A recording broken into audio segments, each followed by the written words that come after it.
नमस्कार, मी सर्पमित्र अनिल आलदर. नाग फाउंडेशन म्हणून संस्था आहे आपली. ह्या संघटनेचा संस्थापक अध्यक्ष मी आहे.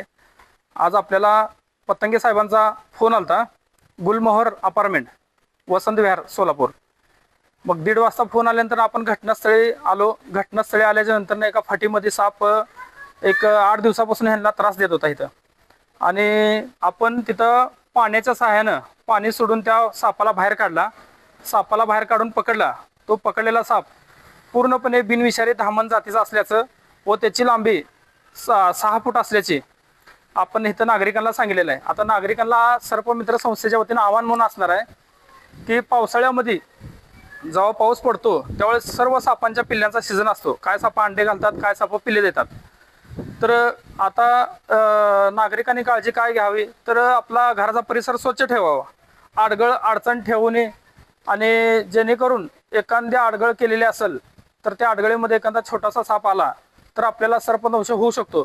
तर सर्पदंश होऊ नये म्हणून आपला घराचा परिसर स्वच्छ ठेवणे, तिथं फिनेल पाणी मारणे, आपल्या लेकरांना सांभाळणे, जर झाडांचं प्रमाण वाढलं असेल तर तिथले छोटे छोटे झाडं कट करणे, ह्या अशा काही गोष्टीची काळजी घेणं खूप गरजेचं आहे. सोसायटी म्हणजे ज्या भागामध्ये खूप मोठ्या प्रमाणामध्ये शेत एरिया आहे. आता हे पूर्ण जंगल होतं पहिल्याचं, आता इथं पूर्ण घरं झालेले आहेत. तर त्याच्यासाठी आता बघा, हा पाठीमाग रेल्वे परिसर आहे काय, आणि हे सगळं रिकामच आहे. बाजूला वन विभागाचं पण काय तर जागा आहे पलीकडल्या साईडला. त्याच्यामुळे हे पूर्ण जंगल एरिया असल्यामुळे सापांचं प्रमाण इथं आहे. आणि सगळ्यात जास्त इथं खाण्यासाठी इकडं एक नाला आहे. त्या नाल्यामध्ये उत्पन्न बिंडकुळ्याची आणि उंदरांची खूप आहे. पलीकडल्या साईडला एक नाला आहे, त्याच्यामुळे तिथंही उंदराचं प्रमाण जास्त आहे आणि बिंडकुळीचं प्रमाण जास्त आहे. त्याच्यामुळं वसंत विहार ह्या परिसरामध्ये सापांचं प्रमाण पण जास्त आहे. कारण की इथं सगळ्यात जास्त मण्यार, घोणस, नाग हे मोठ्या प्रमाणात भेटले जातात आणि बिनविषारी साप पण भेटले जातात इथं. म्हणून शक्यतो लहान लेकरांची काळजी घेणं गरजेचं आहे.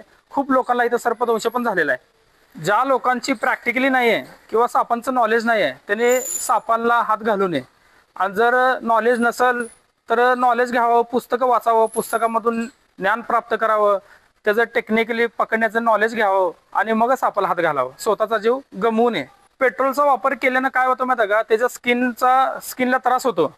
आणि पेट्रोल टाकल्यामुळं सापाला इजा पोचते आणि त्याच्यामुळं सापाला खूप मोठ्या प्रमाणात हानी पोचते. त्यामुळे ते वापरू नये. शक्यतो आपल्या घराच्या परिसरामध्ये साप येऊ नये म्हणून तुम्हाला ब्लॅक फिनेल पाण्यामध्ये मिक्स करून तुम्हाला वतायचं आहे. तिथं तुमच्या टॉयलेटला तुम्ही यूज करता तसंच आपल्या कंपाऊंडच्या बाहेर, कंपाऊंडच्या आतमध्ये, अंगणामध्ये हे फिनेलचं पाणी वगैरे तुम्ही टाकलं तर त्या वासाने किडे पण येणार नाहीत आणि साप पण येणार नाहीत. सापासंग रील करतात त्याच्यासाठी वन विभाग सक्षम आहे. जर असं काय व्हिडिओ कुणाकडं आढळला असेल तर 1926 फोन लावून त्याची कंप्लेंट करावी. जे सोशल मीडियावर सापांसंग स्टंटबाजी करत असेल तर त्यासाठी वन विभाग आहेच. 1926 फोन लावला का वन विभाग स्वतः येऊन त्याच्यावरती ऍक्शन घेईल. काय आढळल्यास, साप आढळल्यास सर्पमित्रांना कॉन्टॅक्ट करावं. सर्पमित्र ताबडतोब पोचतो.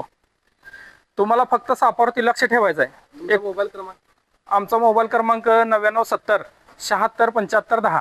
पर्यावरण पूरक, आकर्षक आणि अत्याधुनिक डिझाईनची सायकल आता फक्त ₹2800 मध्ये. सानविग्राम जनशक्ती फाउंडेशन व सानविग्राम जनशक्ती ट्रस्ट यांच्या संयुक्त विद्यमानं शालेय विद्यार्थी, विद्यार्थिनी, महाविद्यालयीन विद्यार्थी, विद्यार्थिनी तसंच नोकरदार वर्गासाठी विशेष सायकल योजना राबवण्यात येते. बाजारात सुमारे 4500 ते 5500 किमतीची पर्यावरण पूरक, आकर्षक आणि अत्याधुनिक डिझाईनची सायकल फक्त ₹2800 मध्ये उपलब्ध करून देण्यात येते. या योजनेचा लाभ अनेक नागरिकांनी घेतलाय. आपण या संधीचा लाभ घ्यावा.